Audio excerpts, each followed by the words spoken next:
Chers collègues, il y a quelque chose d'irréel et de décalé dans nos débats aujourd'hui. Alors que l'eau autour de la Grande-Bretagne surchauffe, mettant à mal tout le milieu marin, que de gigantesques incendies détruisent les quais, s'est réjoui une bonne partie de la journée de la dissolution des soulèvements de la terre par le gouvernement, apparemment poussé à le faire par un certain syndicat agricole.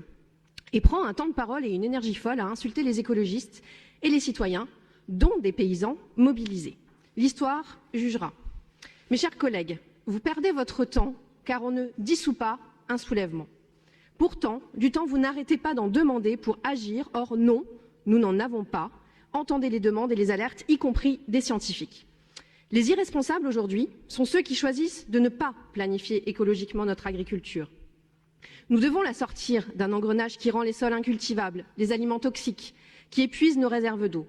Faire cela, ce n'est pas détruire, c'est au contraire porter des solutions. Vous savez, pour la petite histoire, le muguet, c'est une jolie fleur, certes, mais elle est aussi toxique, donc on ne s'en nourrira pas.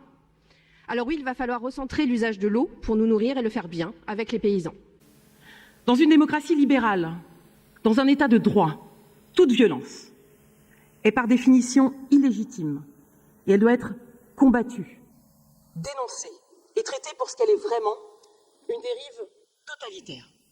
Tout cela n'a pas été non seulement dénoncé, mais a été présenté comme du militantisme écologique. C'était, si on s'en prenait au soulèvement de la Terre, on criminalisait des militants écologiques qui ne faisaient que réagir face à une situation dramatique.